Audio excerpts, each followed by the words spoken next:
Hi, I'm Ankit Tuteja, and before I talk about the first 5G iPhone, I would like to ask you a question. Would you ever buy a Ferrari if you lived in a place that did not have good roads? The answer, I think, would be a resounding no. Because you cannot drive it and experience the thrill of high speed. The thrill it's built for, even if you could afford it. Because the roads cannot handle those speeds. So what's the whole point of getting one, right? The 5G powered iPhone is a bit like that Ferrari. It comes with the power of 5G, a technology that theoretically offers speeds 10 to 20 times faster than the current 4G wireless networks. But can you actually experience these blazing speeds on the new iPhone? No, you cannot, because we don't have the infrastructure that can facilitate these super fast speeds.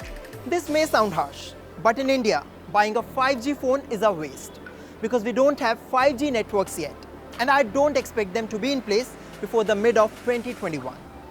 If you talk about the United States, several telecom operators have deployed 5G networks on lower spectrum bands, which offer slightly higher speeds than 4G. In fact, a noticeably faster variant of mid-band 5G is also being rolled out in America, but it will take around 5 years to reach 75% of the country's population. And the super fast 5G millimeter wave network with more impressive speeds has a limited range. The fact is that 5G phones in the US are seeing only a small bump up from 4G speeds. So there is going to be relatively very little you can do on a 5G iPhone that you can't do with a 4G iPhone. In South Korea, 5G networks are better and faster. But local players such as Samsung are in a stronger position to woo users.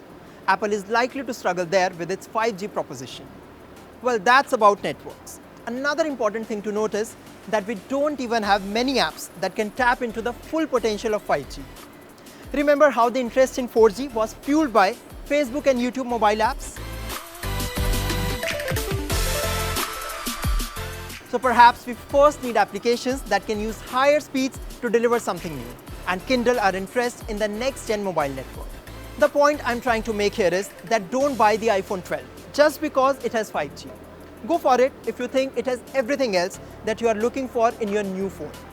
The same holds true for 5G-enabled Android phones as well. In short, 5G is still evolving, so don't fall for the 5G marketing gimmick that phone makers are banking on. It's simply a sales ploy. Well, that's all I have for you in this video. I'll be back soon with more tech. You can tell us the tech stories that you would like to see on Beyond. Leave your feedback in the comments. For now, goodbye.